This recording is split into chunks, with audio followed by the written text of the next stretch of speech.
ओम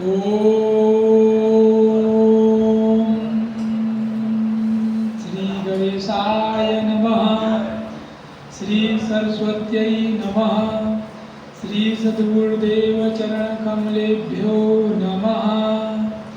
ओम ब्रह्मानंदं परम सुखदं केवलं ज्ञानमूर्तिं द्वन्द्वातीतं गणसदेशं तत्त्वमस्यादिलक्ष्यम् एकं नित्यं विमलमचलं सर्वदि साक्षिभूतं भावातीतं त्रिगुणरहितं सद्गुरुं तं नमामि।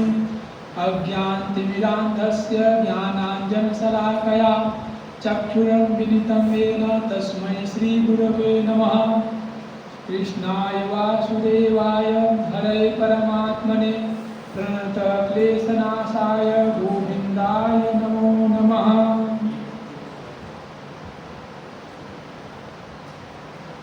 प्रथम जगत नियंता जगदाधार अखिल कोटि के ब्रह्मांड नायक सर्वनियंता यज्ञ तत्व सर्वत्र जिसकी सत्ता विराजमान है जड़ चेतन में ऐसे परम पिता परमेश्वर को बारंबार प्रणाम करता हूँ। तदुपरांत जिनके छत्र छाया में रख के हम पठन पाठन इत्यादि हमारा एक बच्चे की तरह लालन पोषण हो रहा है, ऐसे हमारे सद्गुरुदेव जी के चरणों में प्रणाम और हमारे समक्ष विराजमान आचार्य वृंद के चरणों में प्रणाम, जो हमें हर समय हमारा पठन पाठन में ध्यान करते रहते हैं, हमारी ड्यूटियों को बताते रहते हैं और समुपस्थित हमारे धर्म प्रचित भाइयों का अभिवादन है। आज की कथा हमारा सत्यनारायण जी का कथा है, जो यह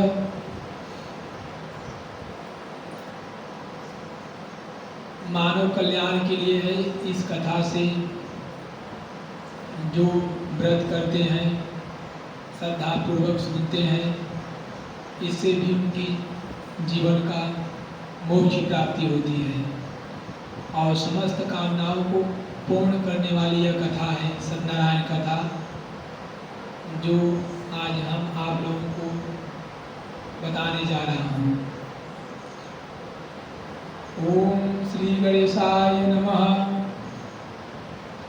एकदा नैमिषारण्ये ऋषयः शौनकादयः प्रपच्छुर्मुनयः सर्वे सुतं पौराणिकं खलु। तो श्री व्यास जी ने एक समय नैमिषारण्य तीर्थ में शौनक ऋषि और महर्षि गण सभी लोग इकट्ठा होकर के सत्यनारायण कथा की व्यास जी महाराज से पूछते हैं, जो इस कथा के महान वक्ता हैं।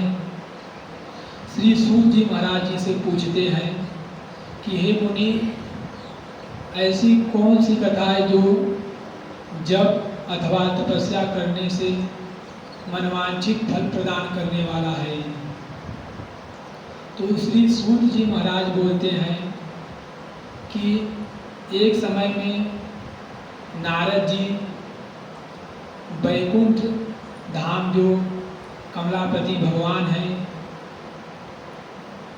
यही कथा उनसे पूछे थे कि प्रभु,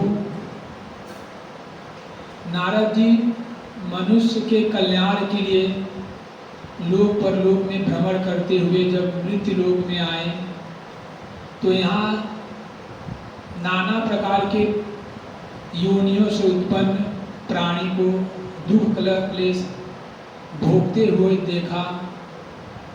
तो उनके मन में ऐसा विचार आया कि मृत्यु लोक में जो प्राणी है, इनका कैसे उद्धार हो, कैसे इन्हें मोक्ष प्राप्ति हो। तो वह भगवान वैकुंठ धाम विष्णु भगवान के पास जाते हैं। वहाँ भगवान को प्रार्थना करते हैं कि हे प्रभु, आप सर्वनियंता हैं, जगदाधार हैं, निर्गुण निराकार हैं, सभी गुणों से संपन्न हैं, सबका अहेतुकी कृपा से कृपा करते हैं, सबके दुखों को क्लेशों को मिटाने वाले हैं। प्रभु आपके चरणों में हम प्रणाम करते हैं। प्रभु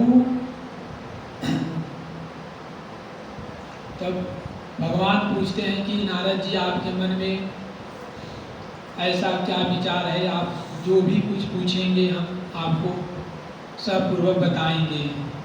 तो नारद जी कहते हैं कि प्रभु जो मृत्यु लोक में जो आदमी सज्जन प्राणी आए हैं वो अपने पाप कर्मों का जो दुख क्लेश से ग्रसित है अब वह भोग रहे हैं, उनके कल्याण के लिए प्रभु अगर आपकी कृपा हम पर है तो आप मुझे बताइए।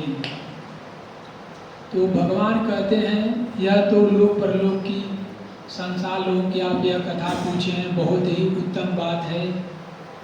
तो चलिए हम बताते हैं कि मृत्यु लोक में मनुष्य का कैसे कल्याण हो। तो भगवान सत्यनारायण की कथा बताते हैं कि सत्यनारायण कथा में केला, घी और गेहूं का चूर्ण इत्यादि नाना प्रकार के भगवान को भक्त चढ़ाते हैं और श्रद्धा समन्वित होकर के उनका पूजा करते हैं। तो उससे उनका समस्त दुख क्लेश सब दूर हो जाता है और उनके मन में जो भी कामनाएं होती है पुत्र पौत्र का इत्यादि भगवान पूर्ण करते हैं। तो यहीं पर हमारा पहला अध्याय समाप्त होता है। बोलो श्री सत्यनारायण भगवान की जय। दूसरे अध्याय में श्री सूत जी बताते हैं कि एक समय पूर्व काल में काशी में बहुत निर्धन ब्राह्मण था। वह भूख और प्यास से बहुत व्याकुल था और वह धरती पर इधर उधर भटक रहा था। भगवान वृद्ध साधु का वेश बनाकर धरती पर आए और उस वृद्ध ब्राह्मण को भटकते हुए भूख प्यास से व्याकुल होते हुए देखे कि विप्र आप किस लिए आप इधर उधर भटक रहे हैं।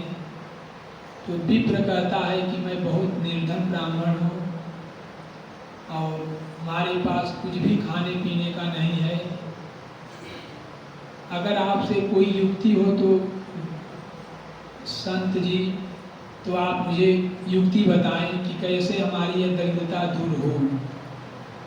तो भगवान साधु वेश में तो थे, तो भगवान बताएं कि आपकी युक्ति यह है कि आप सत्यनारायण की कथा श्रद्धापूर्वक आप सुनिए और व्रत कीजिए, इससे समस्त आपकी निर्धनता दूर हो जाएगी, आप धन धान्य से भी पूर्ण हो जाएंगे। यह सब कह के भगवान वहाँ से चले जाते हैं। वह रात में सोता है निर्धन ब्राह्मण, उसे रात में स्वप्न आता है, भगवान की कही हुई बात को उसे याद आता है और वह जा करके भिक्षाटन करके अपने बंधु बांधवों को एकत्रित करके श्रद्धा से समर्पित होकर के वह भगवान का पूजन करता है, व्रत करता है और समस्त सत्यनारायण की कथा से उसकी संपूर्ण कामनाएं पूर्ण होती है, उसका क्लेश दूर हो जाता है और वह मोक्ष की प्राप्ति पाता है। और इसी बीच में एक लकड़हारा अपनी लकड़ियों को लेके आता है, उसे बहुत तीव्र प्यास लगी रहती है और वह पानी के लिए इधर उधर भटकता है जैसे ही उसे रास्ते में घर दिखाई देता है तो वहाँ जाके दरवाज़ा जैसे खोलता है तो वहाँ ब्राह्मण व्रत और जप कर रहे थे। यह सब लकड़हारा देखा तो उसने पूछा कि महाराज आप यह क्या कर रहे हैं। तो ब्राह्मण बताता है कि मैं सत्यनारायण का कथा कर रहा हूँ और उनकी जप कर रहा हूँ, जो समस्त मनोकामनाओं को पूर्ण करने वाली यह कथा है। तो लकड़हारा भी अत्यंत दीन था, उसका उतना रोजी रोटी नहीं चल पा रहा था। तो ब्राह्मण बताता है कि आप भी यह उपाय कीजिए जिससे आपकी निर्धनता दूर हो सकती है, आपका व्यापार में अच्छी आमदनी होगी।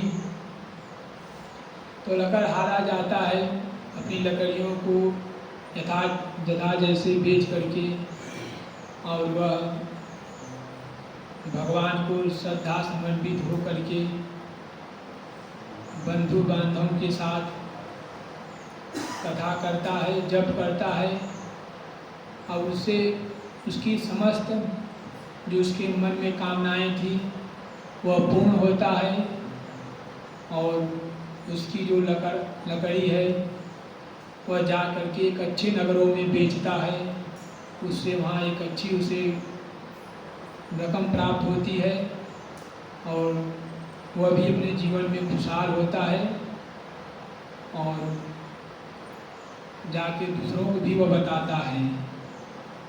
तो इस पर हमारा दूसरा अध्याय खत्म होता है। बोलिए श्री सत्यनारायण भगवान की जय।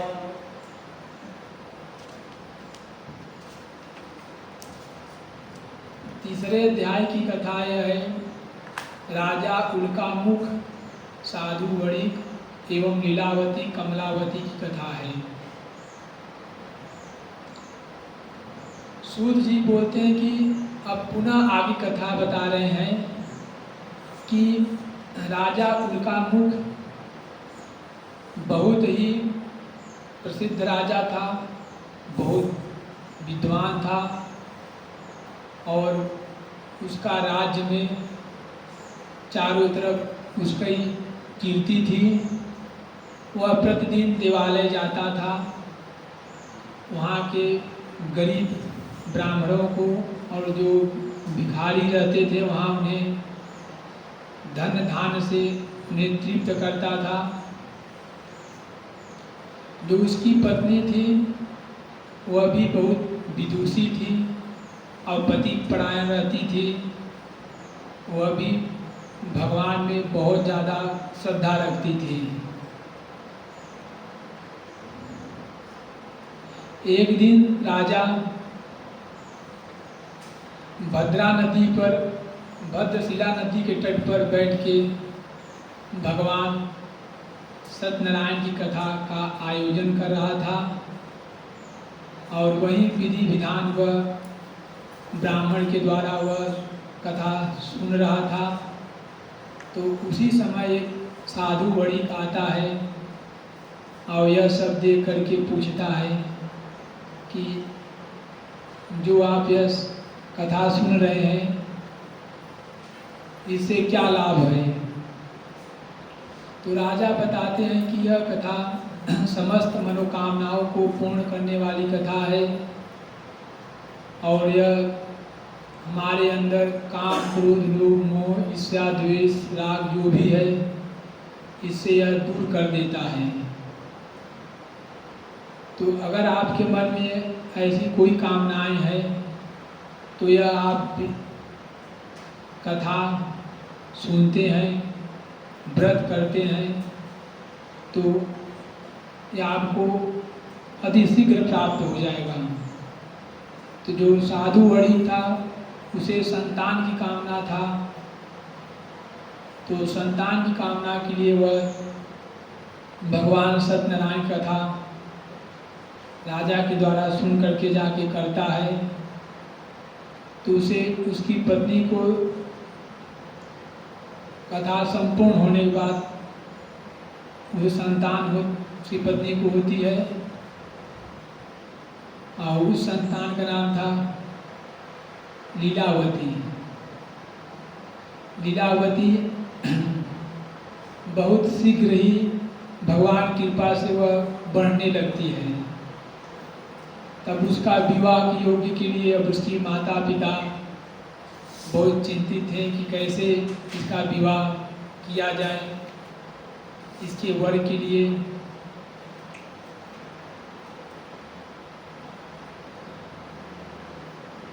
तो भगवान बताते हैं कि पुत्री के लिए पहले कथा किया जाए, तब इससे जाके एक अच्छा इसे वर मिले। लेकिन ऐसी कुछ अचानक होता है कि जो भगवान की कथा को वह अनदेखा कर देती है, और जिससे भगवान के द्वारा उसे उसकी कामनाएं न पूर्ति होने के कारण उसे दुख दोष का सामना करना पड़ता है। तो यहीं पर हमारा तीसरा अध्याय खत्म होता है। श्री सत्यनारायण भगवान की जय। चौथा अध्याय यह है कि असत्य भाषण तथा भगवान के प्रसाद की अवहेलना का परिणाम। सूत जी कहते हैं कि मंगलाचरण कर और ब्राह्मणों को धन देकर अपने नगर के लिए चल पड़ा। साधु के कुछ दूर जाने पर भगवान सत्यनारायण की उसकी सत्यता की परीक्षा के विषय में जिज्ञासा हुई। साधो, तुम्हारी नाव में क्या भरा है? तब धन के मद में चूर दोनों महाजनों ने अवहेलना पूर्वक हंसते हुए कहा, दंडिन, क्यों पूछ रहे हो? क्या कुछ द्रव्य लेने की इच्छा है? हमारी नाव में तो लता और पत्ते आदि भरे हैं। ऐसी निष्ठुर वाणी सुनकर तुम्हारी बात सच हो जाए। ऐसा कहकर दंडी सन्यासी का रूप धारण किए हुए भगवान कुछ दूर जाकर समुद्र के समीप बैठ गए। दंडी के चले जाने पर नित्य क्रिया करने के पश्चात उतराई हुई जल में ऊपर की ओर उठी हुई नौका को देखकर साधु बड़ी अत्यंत आश्चर्य में पड़ गया, और नाव में लता और पत्ते आदि को देखकर मूर्छित हो पृथ्वी पर गिर पड़ा। सचेत होने पर बड़ी पुत्र चिंतित हो गया।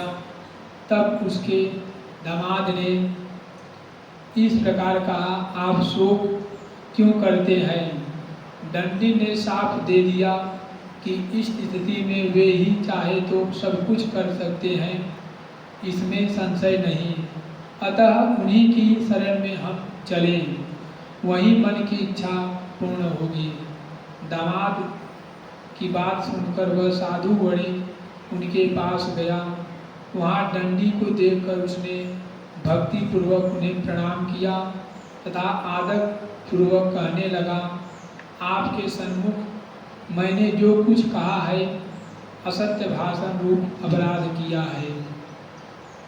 आप मेरे लिए उस अपराध को क्षमा करें। ऐसा कहकर बारंबार प्रणाम करके वह महान शोक से आकुल हो गया। साधु ने कहा, हे प्रभु, यह आश्चर्य की बात है कि आपकी माया से मोहित होने के कारण ब्रह्मा आदि देवता भी आपके गुणों और रूप को यथावत रूप से नहीं जान पाते। फिर मैं मूर्ख आपकी माया से मोहित होने के कारण कैसे जान सकता हूँ? आप प्रसन्न हो, मैं अपनी धन संपत्ति के अनुसार आपकी पूजा करूँगा। मैं आपकी शरण में आया हूँ। मेरी जो नौका में स्थित है पुराना धन था, उसकी तथा मेरी रक्षा करें। उस वड़ी की भक्ति युक्त वाणी सुनकर भगवान जनार्दन संतुष्ट हो गए। भगवान हरि उसे अभीष्ट वर प्रदान करके वहाँ अंतर्धान हो गए। उसके बाद वह साधु अपनी नौका में चढ़ा और उसे धन धान से परिपूर्ण देकर भगवान सत्यदेव की कृपा से हमारा मनोरथ सफल हो गया। ऐसा कहकर स्वजनों के साथ उसने भगवान की विधिवत पूजा की। भगवान श्री सत्यनारायण की कृपा से वह आनंद से परिपूर्ण हो गया और नाव को प्रयत्नपूर्वक संभाल कर उसने अपने देश के लिए प्रस्थान किया। साधु वणिक ने अपने दामाद से कहा, वह देखो मेरी रत्नपुरी नगरी दिखाई दे रही है। इसके बाद उसने अपने धन के रक्षक दूत को अपने आगमन का समाचार देने के लिए अपनी नगरी में भेजा। तत्पश्चात उस दूत ने नगर में जाकर साधु की भार्या को देख हाथ जोड़कर प्रणाम तथा उसके लिए अभीष्ट बात कही। सेठ जी अपने दामाद तथा बंधु वर्गों के साथ बहुत सारे धन धान से संपन्न होकर नगर के निकट पधार गए हैं। दूत के मुख से यह बात सुनकर वह महान आनंद से विभोर हो गई। उस साध्वी ने श्री सत्यनारायण की पूजा करके अपनी पुत्री से कहा, मैं साधु के दर्शन के लिए जा रही हूँ, तुम शीघ्र आओ। माता का ऐसा वचन सुनकर व्रत को समाप्त करके प्रसाद का परित्याग कर वह कलावती भी अपने पति का दर्शन करने के लिए चल पड़ी। इससे भगवान सत्यनारायण रुष्ट हो गए और उन्होंने उसके पति को तथा नौका को धन के साथ हरण करके जल में डुबो दिया। इसके बाद कलावती कन्या अपने पति को न देख महान शोक से रुदन करती हुई पृथ्वी पर गिर पड़ी। नाव का अदर्शन तथा कन्या को अत्यंत दुखी देख भयभीत मन से साधु वणिक ने सोचा, यह क्या आश्चर्य हो गया। नाव का संचालन करने वाले भी सभी चिंतित हो गए। तदनंतर वह लीलावती भी कन्या को देखकर विभल हो गई और अत्यंत दुखी से विलाप करती हुई अपनी पति से इस प्रकार बोली, अभी अभी नौका के साथ वह दामाद कैसे अलक्षित हो गया। न जाने किस देवता की उपेक्षा से वह नौका हरण कर ली गई, अथवा श्री सत्यनारायण महात्मा कौन जान सकता है। ऐसा कहकर वह स्वजनों के साथ विलाप करने लगी और कलावती कन्या को गोद में लेकर रोने लगी। कलावती कन्या भी अपने पति के नष्ट हो जाने पर दुखी हो गई।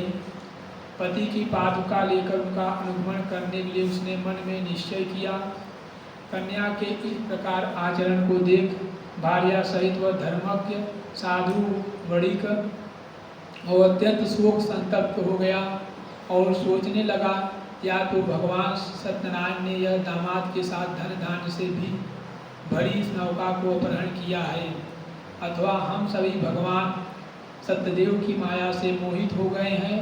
अपनी धन शक्ति के अनुसार मैं भगवान सत्यनारायण की पूजा करूंगा। सभी को बुलाकर इस प्रकार कहकर उसने अपने मन की इच्छा प्रकट की और बारंबार भगवान सत्यदेव की दंडवत प्रणाम किया। इससे दोनों के परिपालक भगवान सत्यदेव प्रसन्न हो गए। भक्त वत्सल भगवान ने कृपा पूर्वक कहा, तुम्हारी कन्या प्रसाद छोड़कर अपनी पति को देखने चली आई है। निश्चय ही इसी कारण उसका पति अदृश्य हो गया है। यदि घर जाकर प्रसाद ग्रहण करके वह पुनः आए तो हे साधु, तुम्हारी पुत्री पति को प्राप्त करेगी, इसमें संशय नहीं है। यह हमारा चतुर्थ अध्याय पूर्ण होता है। श्री सत्यनारायण भगवान की जय। आओ हम सब थोड़ा भगवान भजन कीर्तन कर लेते हैं। श्री राम जय जय जय जय राम। श्री राम जय जय जय राम। जय जय जय हनुमान गोसाई, कृपा करहु गुरुदेव की नाई। श्री राम जय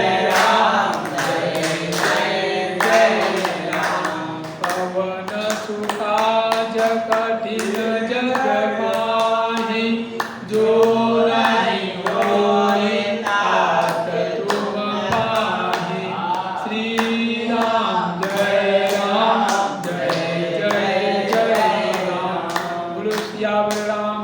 भगवान की जय। श्री सत्यनारायण भगवान की जय। हर हर महादेव शंभो। जय जय श्री पार्वती पतये नमः। जय जय श्री राधे श्याम श्याम श्याम।